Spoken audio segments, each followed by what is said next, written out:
My talk today is called Critical Narratives, the role and value of awards in architecture and the larger cultural landscape. Like photographs or film or most any creative documentation, awards serve as a rich and often complex series of snapshots of the time. They're telling documents, and they function as indicators of larger things at work, of values and processes, agendas and similar, in architecture and well beyond. Architecture awards are a form of storytelling, which has a particular interest for me, because they trace narratives, developments. They ask and kind of address questions, issues like what was here before, what was envisioned to come here, what about program and process, and what changed, what arrived, what happened as a result, immediately and later. As a result, we can look back over the ZAPS Awards, over the 10 years of ZAPS Awards, and other longer running awards, and we can sketch out a story, one of many. One such central story follows the maturing and the maturity and the recent development of architecture in Slovenia. Because also architecture awards and awards in general serve as a good starting point, as a forum for thought and discussion, and for a larger evaluation of what's going on in both the field and the practice, and where things are going.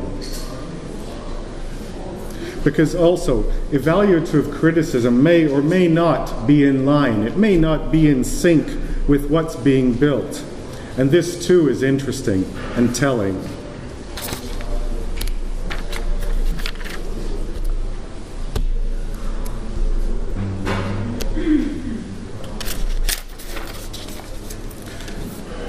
Some projects may not be awarded or even considered for many reasons.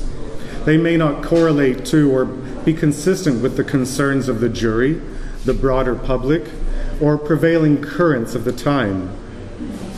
Here we have Showroom Perto by Tekleva Gregoric Architects, we have the Biotechnical Faculty by Arhitektura Krušec, and the Šempeter Parking Garage by Abiro. None of these awarded. And for many other reasons, certain architecture projects are awarded and others are not, because not all architectures are considered or created equal. This is where awards step in. They serve as a critical filter. They set criteria, and they set criteria by which we can examine and evaluate. Here I just want to talk quickly about architecture awards, or awards as brand. Because today awards, like any form of recognition or communication, entertainment, product, service, they're brands and as branded as any other commodity. Naturally, some stand out and succeed, command recognition and respect, even direct a certain influence inside their field and elsewhere. But brands take time to build. ZAPS Awards are only beginning to gain wider recognition within local and regional circles and beyond. And like all brands in all market segments, differentiation is key, and criteria is everything. But there are a lot of brands out there, architectural and otherwise. Are there too many? How many is too many? Because with the Plečnik Awards falling exceptionally in April, and then there's ZAPS Awards in October, the Month of Design Awards in October, Piranesi Awards and Exhibition in November, and the Plečnik Awards falling exceptionally in April. Then there's the Venice Biennale and the Lions, typically held in late August, but this year exceptionally in June, and perhaps as well in the future. This is of course, Rem Koolhaas and Louise Lambert, who received a Lifetime Recognition Award in 2014. And on the left, the many lions up for grabs. There's also the Pritzker Prize, which was established by the Pritzker family in 1979, which is an annual award, and the Reba Royal Gold Medal Award from the Royal Institute of British Architects, which was established in 1848, and that too is an annual award.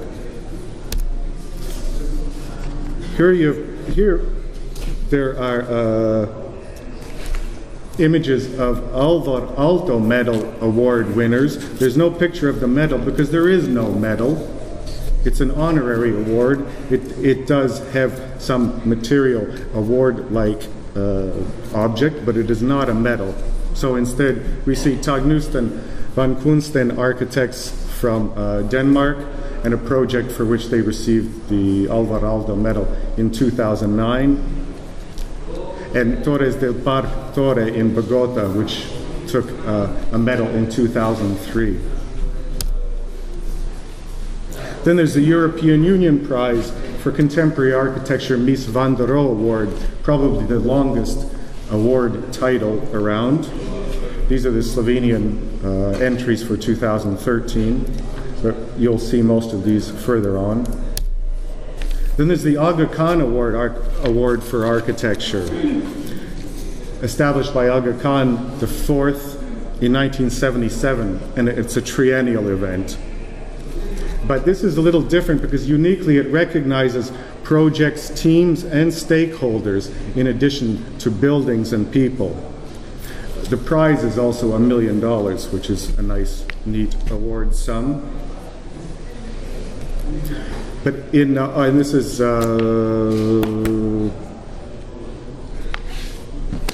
what's his name? Sir, help me.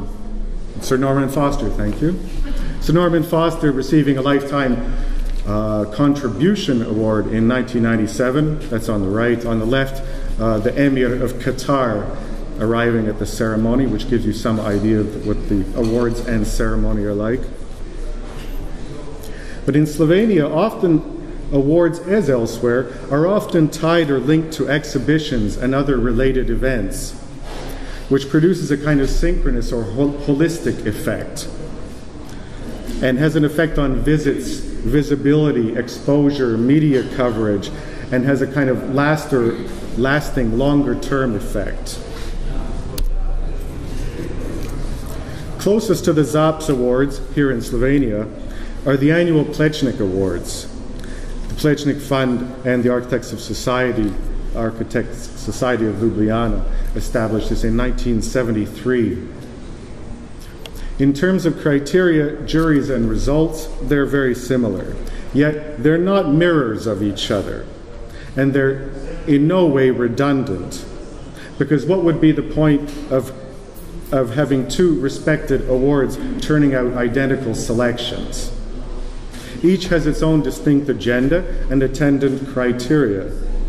They also work very well then in that way to set off and complement each other.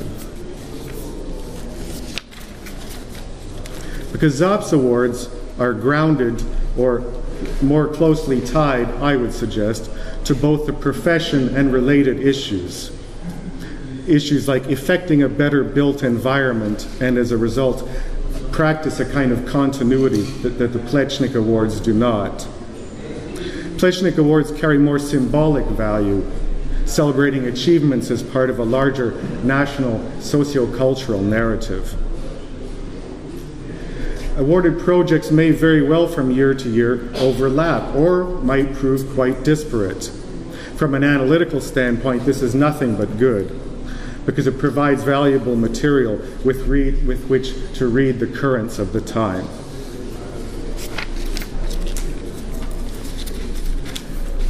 Because criteria is everything. Because Slovenia produces a number of noteworthy architectures every year, and ZAPS sees a lot of good project entries each year for consideration. Many are good, some are very good, But as with any other production, discipline, or creative endeavor, only a few are special. So we try and identify what could be called milestone architecture. Architecture that answered some key concerns, set a precedent, left an indelible, exemplary mark. We also ask questions like, did it contribute to the development of the history of Slovene architecture? Which is a very big question. Or we could ask, does it have a place then in the history of the development of the discipline here? And closely tied to historic development is the question, did it spark something? Because if a building, a realized project, served to set off some other processes or developments in motion, if they provoked or inspired, if they turned something, if they tangibly influenced people and events, then we say it sparked something. And this is the key to the historic development of any creative act. To spark is to ignite, to initiate. But that's often only part of the equation. Because we want to know similarly, did it drive a process or development forward? Did it bring with it or exert some larger momentum that kept some wave rolling? And was this part of some positive development? Because we could all identify any number of individual works and bodies of work that set in motion certain trends that we could also point to as reductive or destructive or regressive even. So we return to the notion of questioning, of challenging accepted or institutionalized notions of standards and norms, and what we know, and as a result, what we expect. Did it innovate? Did it question or redefine the classical definition of an architectural typology about living, working, learning, playing? Did it regenerate some kind of psycho-emotional values for the users, for the place? This starts to kind of hover or flirt dangerously on the line of actually questioning the entire criteria or the body of criteria. And it kind of leads to a question, so what do we really want from our architects and our architectures?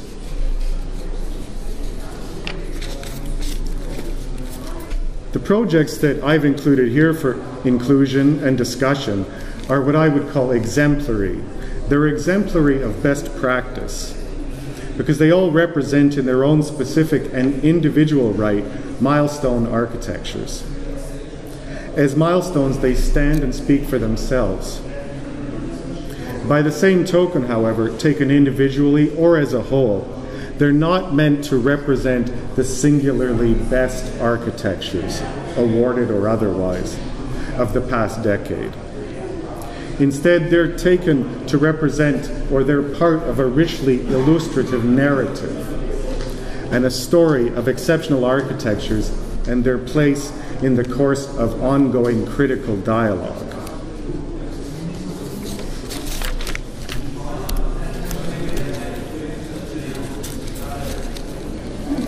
This is Ceuta, and I would call Ceuta an exceptional exception. Of course, it's the cultural center of European space technologies. And it's an exception in a number of ways. First of all, there are 4 prominent and, say, younger offices, comparatively younger offices. Of course, it's Belperović, Dekleva Gregorić, office architects, and Sadar Vuga. And they all collaborated to create a highly contemporary and thematically driven architecture. It's also unique in this way because it has a dual program as a museum with a permanent collection and exhibitions, workshops and other things. And it's also the central cultural venue in Vitanje. So then you might ask, are we talking about the program or the building? Because as architecture, it is a draw. It facilitates different, diverse, yet complementary programs. You could also talk about the Bilbao effect here, because busloads of people do come and visit and see the building. They have a coffee, they socialize.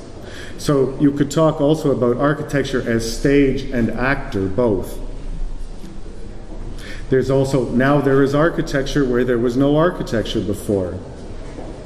It won a Golden Pencil in 2013, and a Plečnik Award in 2013, and a Trend Award in 2012. So obviously it was very well in sync with the time and with the architectural sensibilities of the time. Also, we can talk about, it was very much in sync with regional development, attendant politics, cultural mainstream and otherwise, quality contemporary architecture, professional collaboration, science, and more.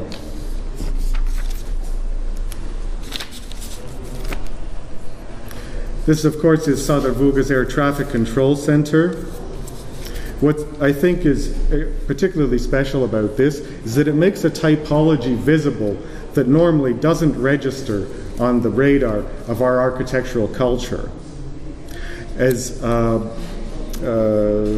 Andreas Ruby wrote in the jury report, he says it overwrites the usual misery of this typology, which I think was very beautifully put.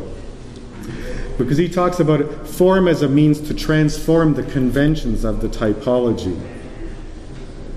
But it's not enough to use form to kind of transform the typology. That's only kind of half the process. The rest of the process is what happens after this transformation. What is key in the transformation process is that it stays, it lasts, it changes something in the future.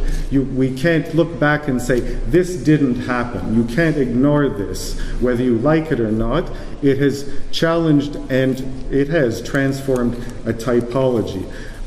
This, as a public institution, it could be a bank, it could be a sports park, it could be any kind of institution. Many institutions have been challenged as typologies over the years. Banks are a very good example because, of course, they used to be hugely monumental and were meant to command respect and even to intimidate in a way. And I mean, today, then you have little postmodern kiosks which are banks today. So this transformation is of a typology, and the challenging of it is key. Because now this and other institutions, typologies like this, they're in our imaginations. They leave an imprint and they set a precedent. And it also says, this project says, this is what an air traffic control center can be. So I've chosen this also because it is an exception, and it's an example of best exemplary practice. Because it will be, I think, instrumental in informing and shaping architectures here and elsewhere to come. Because milestones mark the things that have been and that now occupy a place on the map. And awards, coming back to the award as an idea, as a concept, they're an effective way of channeling and communicating just these kind of instances and practices. We might say they're a process of sorting things out. So they don't work merely to rank work as best, as better than other work. Best is exceedingly reductive because it reduces the evaluative process, and it discounts different values, and discounts the finer cerebral and intuitive facets of the work. It also discounts the idea of how it lives, how it works out there in our built environment. So again, in this way, this is exemplary of best practice.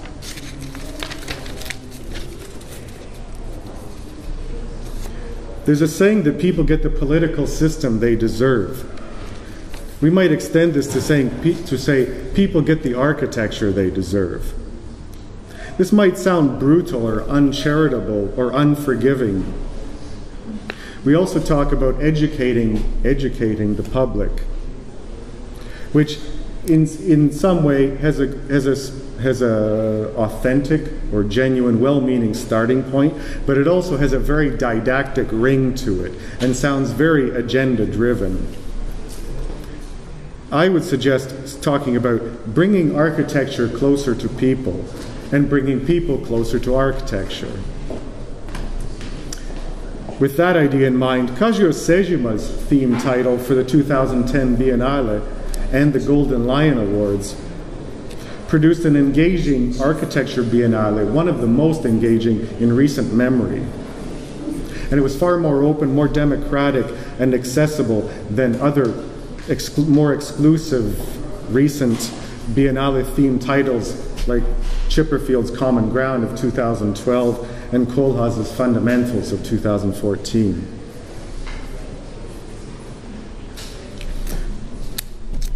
But you might argue that the public doesn't attend award ceremonies, and they don't follow award competitions. I think most of the people here are architects or very close to architecture today. Architects, designers, planners attend award ceremonies. Best case scenario, developers, contractors, and construction companies might follow as well. This leads us to the question, the challenge, how to translate awarded building and exceptional features into some engaging, illuminating encounter. Because architects also aren't taking conscious note of what warranted special award status recognition. Or are they? Because a creative act or art is a complex, exotic mix of the rational and the irrational. Awards are, in this way, they're harder to ignore than something on the web or in a good magazine, even in a fine monograph. Because whether or not you agree with the award choice, you can't simply dismiss it or ignore it. You might not agree or be inspired or convinced, but you're challenged to consider the work and its merits. Awards also work on some level the way recommendations from a good friend do, because it implies a certain trust. We turn to friends, to people we trust, for their judgment, because we respect them and admire them. What's to see this year at the Biennale, at the Venice Biennale?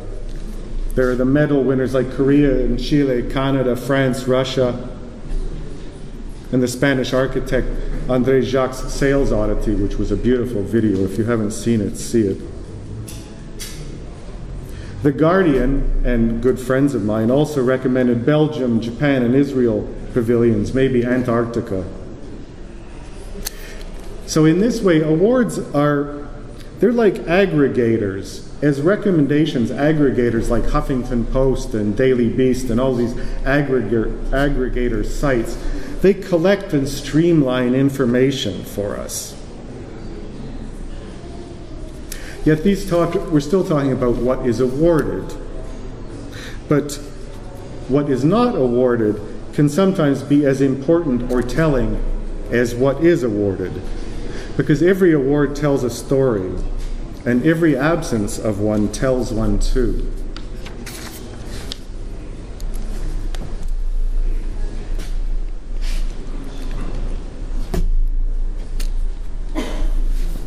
This is the Kleve Gregorich's Hishe Maui in Hawaii, which won a Golden Pencil in 2013. We might say that it represents a brave, maybe even a thoughtful gesture, because it has this roof, it has this wild roof, which is a single overriding operative element here. Because the roof, in its shape and its sweep, works in wonderful dialogue with the site and with the surroundings, visually and tectonically. And it takes all of these many programs or pods under the roof and it ties them together. It acts as a unifying force. It joins and it blends and it protects. There's also this internal organization, how the program is limited or delimited, and how these spaces are assigned their tasks, a public, private, work, play. It speaks the design language of the contemporary. It's not the contemporary of or for all of us, but it represents an intelligent way of approaching the changing roles and faces of contemporary living, of the contemporary condition. It's also a curious award choice and a curious architecture, because it could just as well have fallen out of favor with the jury, who might have perceived it as out of sync with socio-cultural reality. Because it is in an exotic, mythical location. It's large, it's huge, it's amazing, and it's exclusive. It has an exclusive view. It might be described as extravagant. In the words of Kenneth Frampton, of critic Kenneth Frampton, it might be described as detached from a critical cultural position, which, by the way, is how he described the work of 2014 Pritzker Prize winner Shigeru Ban in a recent profile in the New Yorker here.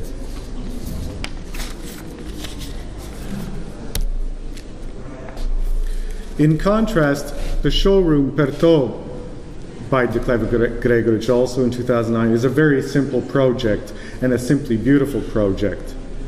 It's a well-lighted box, entirely open and unpartitioned, and it's elegantly curtained all around. Pertot sells bathrooms, surfaces, materials, forms, and ideas. So relatively and realistically, they do deal in the exclusive. The month of design awarded it Interior of the Year, but it went entirely unawarded by ZAPS. The same year, 2009, Decleva Gregoric won a Golden Pencil for the metal recycling facility in the remote township of Piuka. It too is an exceedingly simple solution, 2 volumes or boxes, one unfinished concrete, which is the warehouse, the other a dressed metal structure, which are the offices. The architects and the building brought architecture to a noisy, dirty, but well-organized industrial waste facility, which was entirely unnecessary and entirely marvelous, exemplary. So what's the difference? One is excellent, the other is exemplary. There was an abundance of other award, merit, or worthy work, because 2009 also saw the Wellness Center Orchidelia, and the houses on Jurčkova Street awarded, which were both worthy recipients. And they both also might meet Kenneth Frampton's demand for a critical socio-cultural position.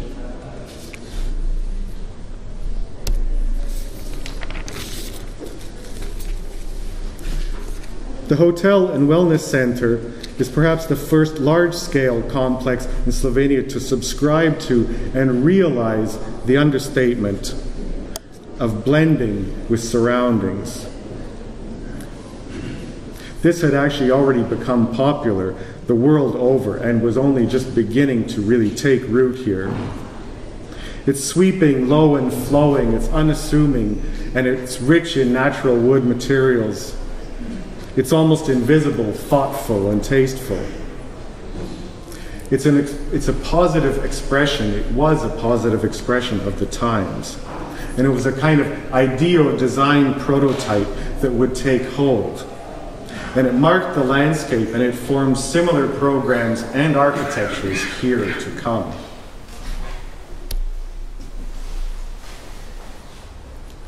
There's Hotel Klokaci in Urinje, which is kind of the very odd man out here.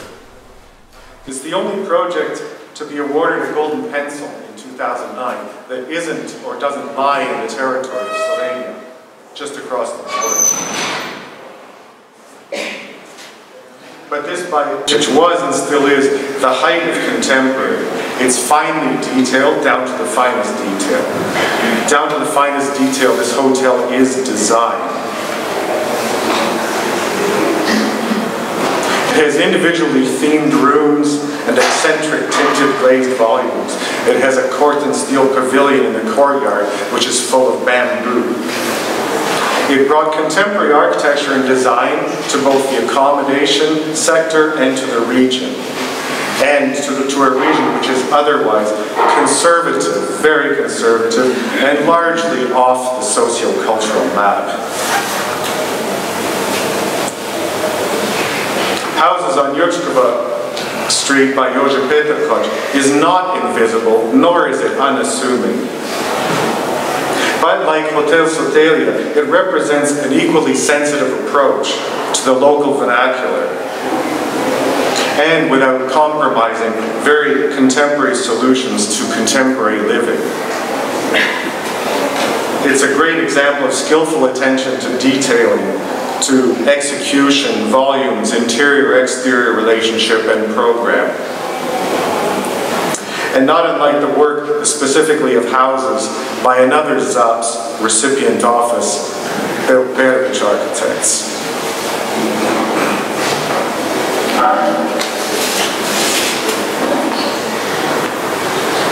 Because the work of Bickert is extensively published and awarded here at home and abroad. And it has a special place and importance here in Slovenia. Because their projects for social and student housing may have garnered more attention and praise, but it's probably their work on private houses which has been most influential, I would argue. Beginning with House B back in 2003-04, they began with a kind of announced an attention to and command of fine detailing. And also together with a delicate balance of materials, chiefly concrete, wood, and glass. And also simple yet compelling volumes. And an implicit understanding of the public-private duality. Their work on private houses, together with a few other offices here, pointed the way for the contemporary house in Slovenia. And a way out of the undisciplined postmodern corner that architecture here and elsewhere had really painted itself into.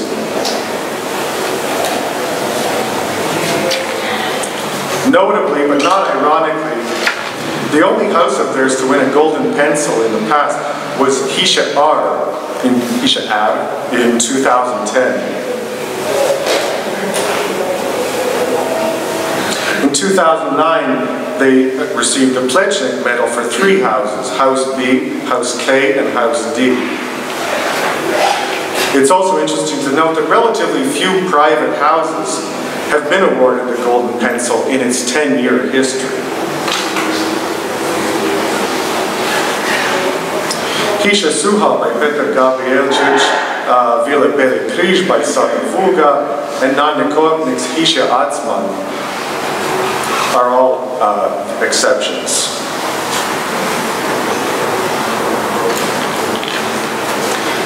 Kortnik's daring, innovative solution for Hiša Acman earned him a Plečnik Award in 2000 and a nomination for the Mies van der Rohe Award also in 2000 and a Golden Pencil for outstanding realization. Not long after his positively subversive act, shall we call it, which challenged kind of prevailing notions of typology and regulations and sensibilities, here in the rural domain anyway. A number of other projects emerged that also challenged common architectural practice of the day.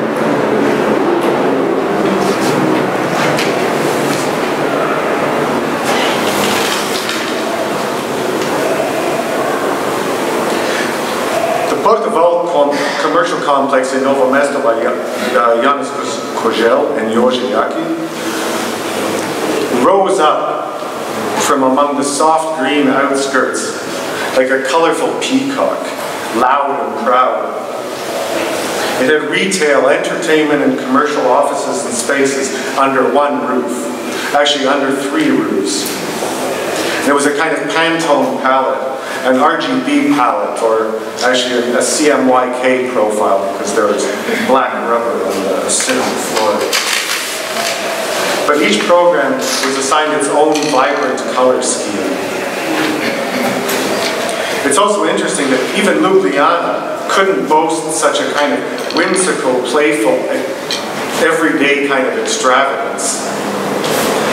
Because again, it should be noted that the capital was and still remains comparatively conservative, with a few exceptions in terms of architectural adventures.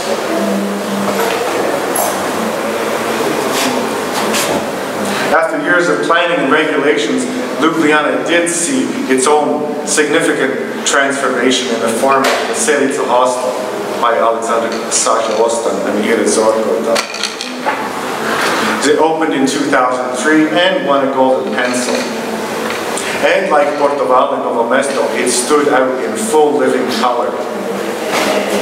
As a project, taking a dark, closed barracks in a prison, transforming it into a light and open hostel and a gallery, and involving 80 design and architecture professionals. This was unique, absolutely. And this talks of and speaks of the transformative power of architecture, because here you're talking about planning and politics and policy.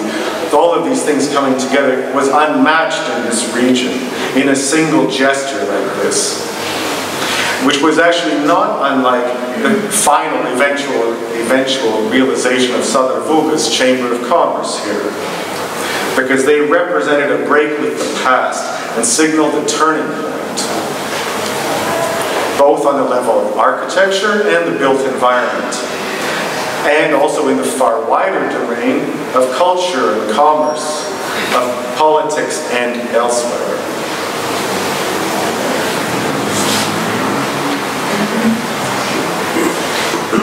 In the same way, the Kinoshishka Center for Urban Culture was a long time coming. Andrea Gabrovitz and Anya Mladinska managed to take a small architectural jewel of the past and bring it sparkling into the contemporary present day. Here, we really find intelligence and imagination everywhere, at every turn. What needed changing was changed. What didn't need changing was left untouched. A renovation or some kind of idea of refurbishment doesn't do justice to this transformation, because it put an entire city district together with the programming there, back on the map, the cultural map of the city. If we have to talk about it just as a renovation project, as an idea of merely renovating, refurbishing, then we have to hold it up as exemplary of best renovation or best restoration practice. So it fully was deserving of the Golden Pencil in 2010 because it set a very good exemplary precedent. And it compels people from many walks of life to walk by, to take notice, and to take notes.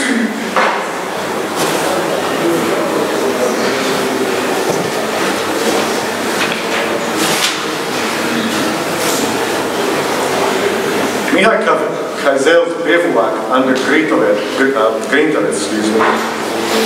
could go further to defy this idea of classification, which might be a good thing, unless we want to formulate a category for impractical, challenging, and compelling structural executions in exotic locations that serve very few, but inspire many. And it was awarded a Golden Pencil in 2010. But here we're actually considering his series of bivouacs as a body of work, as a body of important work. Because these are projects which veer off the architectural map, but they represent, for that very reason, important architectural acts. Because also they speak from that side of architecture, like all creative acts, that recognizes and awards visions, and that are in some way irrational, different, that challenge and overcome, simply because they have to.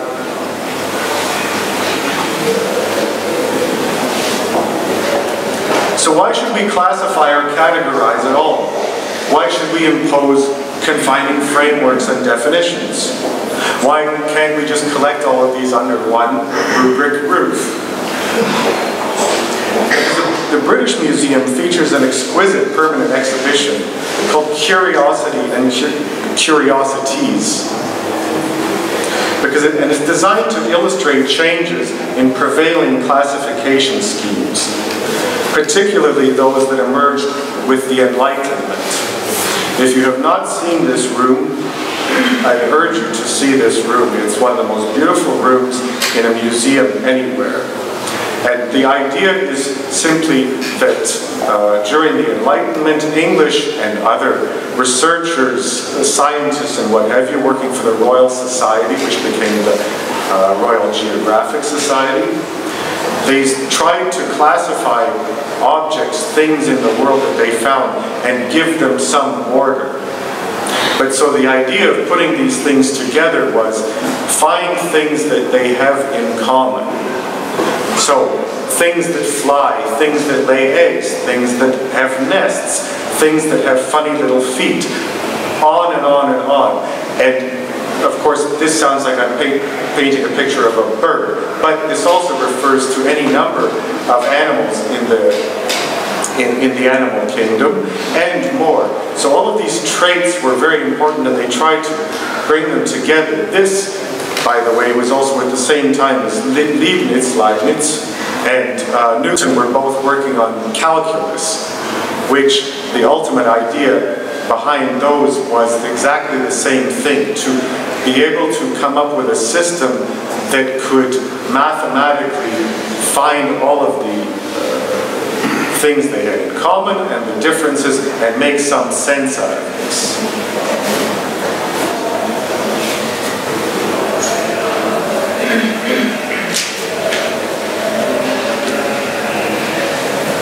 So now we talk a little about program and interpretation, responsibilities and ramifications.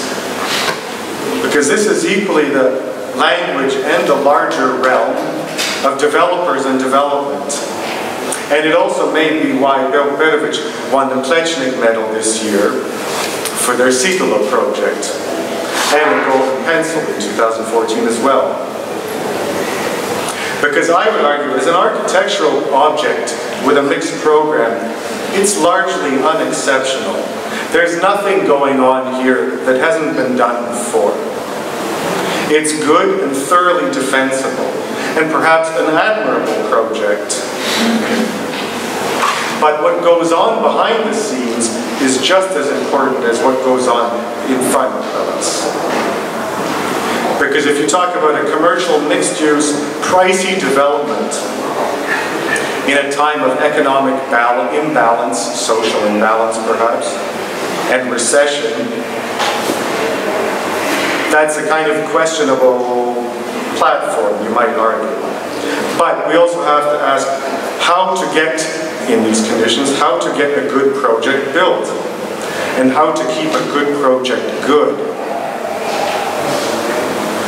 These are what, and also how to make a bad project good. All of these things are hugely important considerations in the world of building things. You might argue that this is a delicate one more time. This delicate dance between architect and client, between developer and constructor ad infinitum. This is not the realm or the concern of architecture per se, but it is how things get done. So when this dance leads to the emergence of a particularly good project, and one for which there's no real comparable precedent here in Slovenia, then it is deserving of notice, of recognition, of award.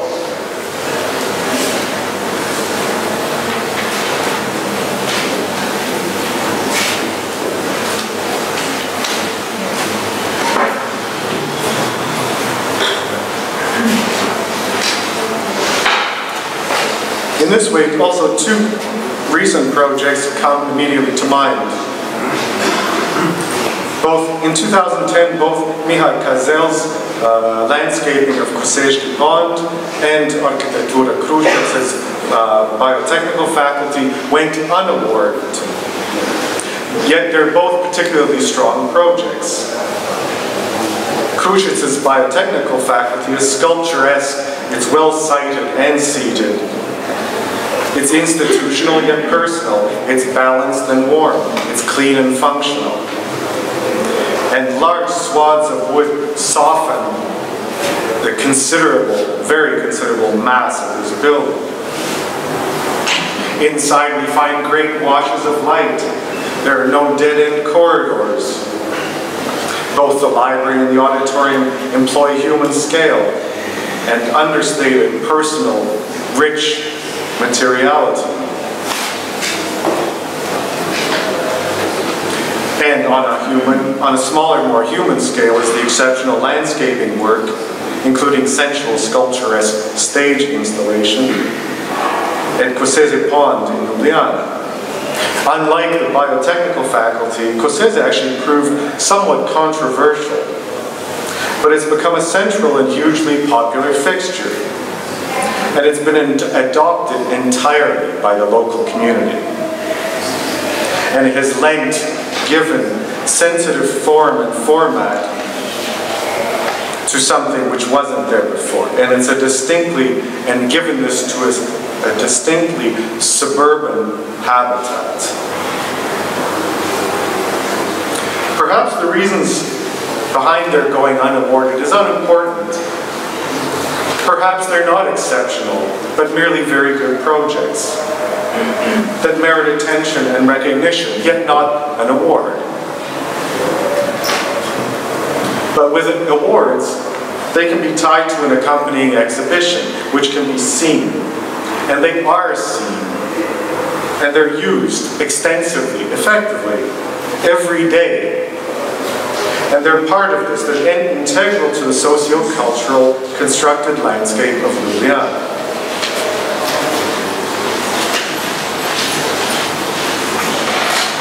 In a very similar vein, Abiro's Grusupia Library also walked away in 2007 without an award.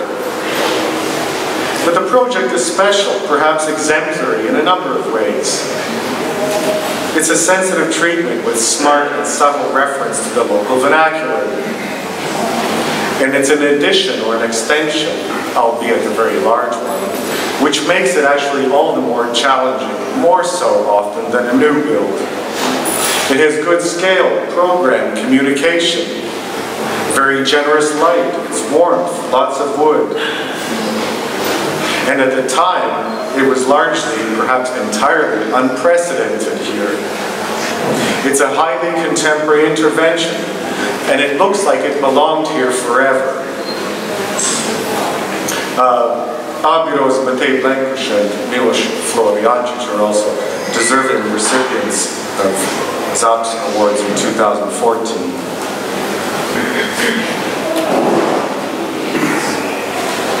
Just the year previous, in 2006, Abiro's Schempeter parking garage in central Ljubljana also went unawarded. But like the library, it too set something of a precedent. It made a Benel parking garage on the main corner of a heavily trafficked intersection in Ljubljana engaging. Its identity as a parking garage is masked, yet it's not definitively hidden. There are no tricks or failed illusions that are attempted or affected here. Instead, you have a graphic-like envelope. And simultaneously, matter-of-factly, tastefully oriented sculpture, come functional box.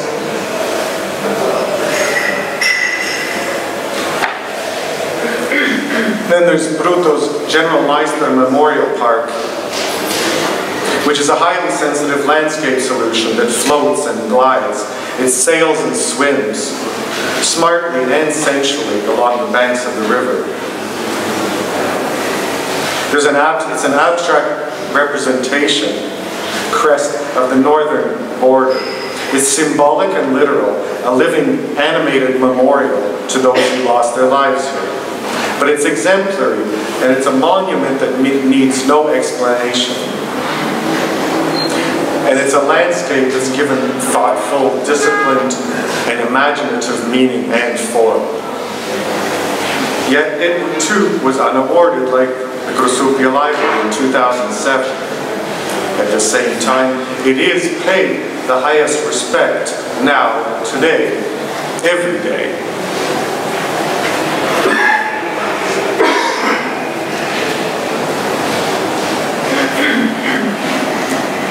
So back here in the capital is a project that is intervention, it's landscaping, it's engineering, it's infrastructure, it's also transportation, venue, event, and more. For some, this was a very long time coming. For others, it was also very controversial for any number of reasons. But the Ljubljana Castle funicular by Biro Ambient carried a lot of responsibility and a lot of potential for failure.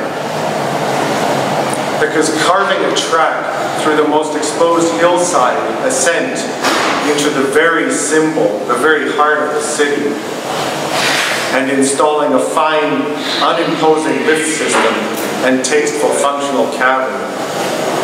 This all required demanding, highly skilled and thoughtful, sensitive solution. Because if we think about it, most everything that could have gone wrong went right. And for that, and for lots more, the project was awarded a Golden Pencil in 2007. Because I would say that the doubters have been converted. And I think the record number of passengers conveyed are also testament to this.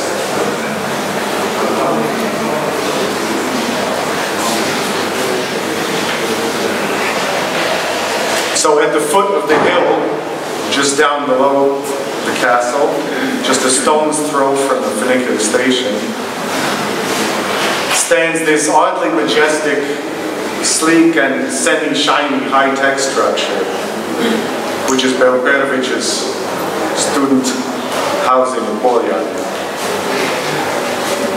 It's odd because it is student housing, it's dormitories. Who would think that students deserve such a thing?